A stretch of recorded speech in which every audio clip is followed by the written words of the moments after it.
สบายดีพี่น้องเด้อผู้ใดที่ติดตามซ่องแล้วก็ติดตามชีวิตของเขาตอนนี้เนาะพี่น้องเนาะก็คือที่เขาได้ตกเครื่องบินพี่น้องเลยแล้วก็มื้อนี้ก็สิได้มาเริ่มต้นใหม่แล้วเขาก็อยู่ที่สถานีคำสวัสดิ์พี่น้องแล้วก็สิมาซื้อปีรถไฟเพื่อสิเดินทางไปไทยแล้วก็สิไปขึ้นเครื่องอยู่ไทย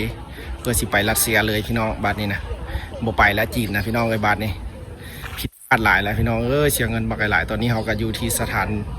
นีรถไฟคำสวัสดิ์นครหลวงเวียงจันทร์เขาสิซื้อปีรถไฟพี่น้องตอนนี้กับสีสุกมาซื้อเอาถ้าเบิ้งบรรยากาศพี่น้องกำลังกาเกี่ยมฝากพี่น้องเป็นกำลังใจเด้อการเดินทางพี่น้องเมื่อมีผิดพลาดกันเริ่มไหมพี่น้องตอนนี้เขาก็อยู่ที่สถานีคำสวัสดิ์นครหลวงเวียงจันทร์ซื้อปีรถไฟไปสีสุกพร้อมแล้ว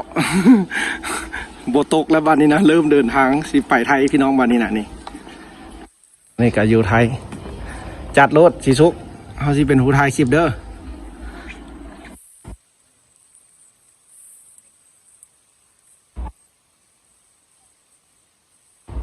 ส่งให้เพื่อนถนัดเพื่อนว่า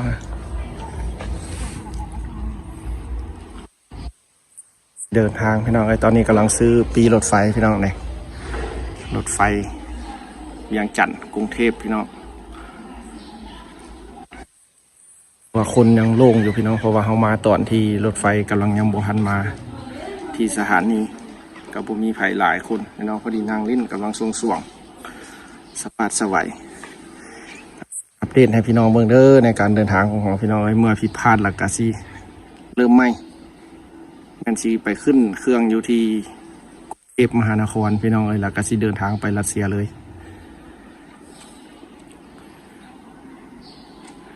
การเดินทางของเขาบาดนี้พี่น้องชีปีเตี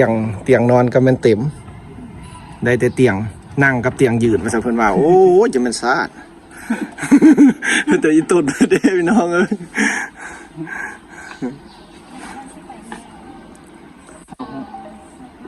เอา6เด้อเอา26ตอนแรงมีแต่ตอนแรงวะเอ็ดไฮเดโอ้ผิดพลาดแล้วนี่นะไปตกเครื่องอยู่สนามบินบ้านเฮานี่นะมันซาดเห็นตกเงินอยู่วัดไตเราจะไปขึ้นไม่ได้เอาไปไทยบ้านนี้นะเป็นอย่างว่าอันเฮาไปเฮาเพิ่นว่าเฮาสิบินไปจีนนี่นะไปจีนไปรัสเซียแล้วเฮาว่าบ่มีวีซ่าว่าซั่นที่จริงแล้วแม่นเฮาเคยมาแล้วว่าวีซ่าเพิ่นเอ็ดให้อยู่สนามบินแล้วปีนี้เราเพิ่นอยู่บ้านเฮาบ่ให้ออกเลยตกเครื่อง11คนพุ่นน่ะเพิ่นของเมืองกูส่งมาให้กูส่งหยังนี่ของกูนี่เลยก็บ่ฮู้ว่าเพิ่นเอ็ดจังได๋ไปจังได๋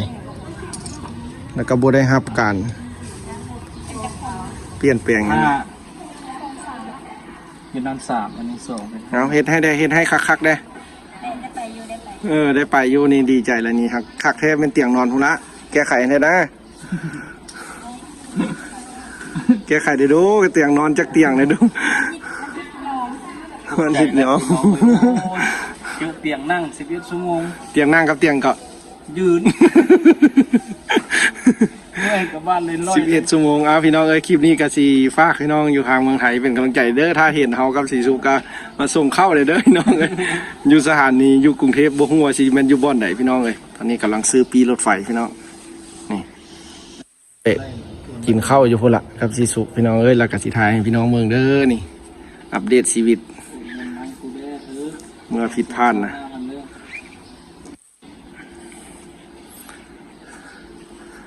ได้จากคนนั่นเขาโอนมาเมื่อแล้ววะกำลังซีคนครัวซื้อให้กันพี่น้องมัดสู่คนให้ได้ไปพร้อมกันมันจังม่วนไปหลายคนนะพี่น้องตกกระตกน้ำกันจังม่วน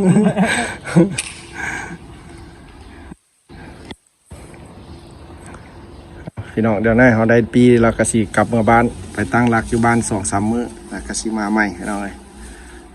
ซอกแนวอยู่แนวกินก่อนใส่เบ็ดใส่หมองอยู่อีกจากมือ2 มือก่อนชีวิตก็เนาะชีวิตแบบบ้านๆอีกครั้งนึงเนาะคือว่าเฮาก็มีประสบการณ์อะไรตกยมนี่นะชื่อที่วันนี้จักชื่ออะไรมันพลาดคนละเรื่องกันพี่น้องพลาดแบบบ่ฮู้พี่น้องคันเพิ่นบอกเขาก็บ่ถือว่าส่งเพื่อและเฮานะส่งเพื่อละระยะ2 ปีมันนี่นะไปเรื่อยๆก็ยังมามักตลอดนั่นแหละอยู่บ้านนอกน่ะเป็นจังซี่แหละคือคนตัว เฮียนเข้าในเมืองหลายๆวันนี้นะซื้อก็ซื้อให้กันเลยพี่น้องไอ้ผู้ที่ยังบ่ทันได้มาซื้อเขาก็สิซื้อให้เลยเพราะว่าเพิ่นก็ว่าง่ายซื้อง่ายมีแต่อันบัตรประจำตัวหรือพาสปอร์ตมาซื้อแทนกันก็ได้พี่น้องเริ่มการจ่ายเงิน5คนตอนนี้พี่น้องเลยผู้หนึ่ง 25 กระบุแพงพี่น้องเลยชื่อว่าโอเคพอไปพอมาสำหรับชีวิตบ้านนอกผู้หนึ่งทึกอยู่200,000กับ25,000กีบพี่น้องเดินทางไปกรุงเทพจากอันนี้คำสวัสดิ์อยู่ด่านหันราคาสิได้เกี่ยมเงินไทยไปอีกพี่น้องเพราะว่าสิได้ใช้ในการจำพาสปอร์ตจำการเข้าออกเมืองพี่น้องเลยวันนี้ซื้อปีแล้วก็สิเมื่อบ้านพี่น้องบ้านนี้นะ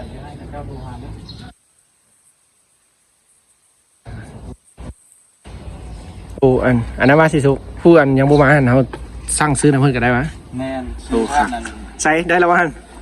พนักงานคนขายที่นี่ก็ได้ ไป5 บินกลับเอาถุงได้หันจะลืมสิเดินทางกลับพี่น้องเอ้ยมาก็มารถจักรนี่แหละเพราะว่า2-3 มื้อนี้เขายังอยู่ในเวียงพี่น้องเอ้ยยังเลาะอยู่ในเวียงนี่เลาะอยู่เวียงจันทน์นี่เพราะว่าเขาก็ยังบ่แน่ใจเนาะว่าเขาสิมื้อใดเพราะว่ามื้อนี้ก็ได้เตาเลยรวมกันแล้วสิเดินทางไปไทยบ้านนี้นะพี่น้องเอ้ยเพราะว่าเคยไปแต่ไทยบ้านนี้นะไปไทยคือสิบ่หลงบ่ละนั่งละพี่น้องเอ้ยสบายแล้วบ้านนี้ไปแล้วก็ไปรัสเซียเลยได้พี่น้องบ้านนี้นะแล้วจังค่อยไปฮอดเมืองอีลากูดหันอยู่แปประเทศมองโกเลียหันแล้วจะสิได้ขี่รถไฟไปหาบ่อนที่เฮาอยู่หันอีกพี่น้องเอ้ยในการเดินทางของเขาคือเทื่อแม่นยาวนานพี่น้องเป็นชนบทชีวิตคนลาวพี่น้องทำลาวเพิ่นเอามาวางให้เบิ่งนี่บ่ได้ก็มันเจียวปลาแดกข้าวเหนียวอันนี้อยู่ใส่นี่โอ้อยู่ใส่นี่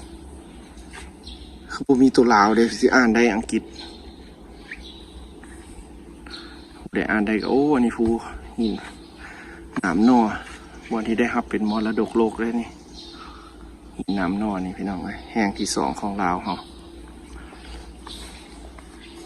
ปลาคักเนาะสิสุกอันนี้นะถ้ำอย่างหันฮะนะ มาเป็นทางใด มรดกโลกได้นะถ้ำหินน้ำนอแข่งคำม่วนนะ มีแต่บ่อนงามๆแต่ว่าบางบ่อนก็บ่งาม ไปถือว่าเรียบร้อยเนาะได้แล้วเตยปีนี่ ได้แล้ว ผมเป็นอย่างรับวันนี้นะฮอดรัสเซียละฮอดรัสเซียแล้วพี่น้องวันนี้นะไปเดินทางกลับเอาใส่ซากเจ้านะลืมบ่ได้เลยมากับรถจักรพี่น้องเอ้ยนี่เด้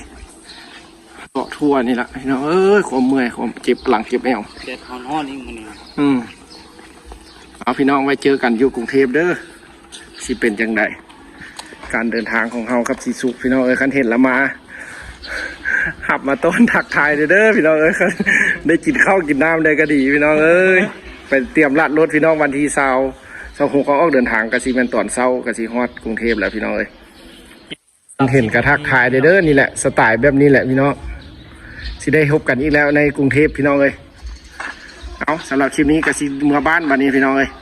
กลับไปบ้านต่อพี่น้องเลย เมื่อตั้งรัก บ้านต่อพี่น้อง มาตั้งหลักใหม่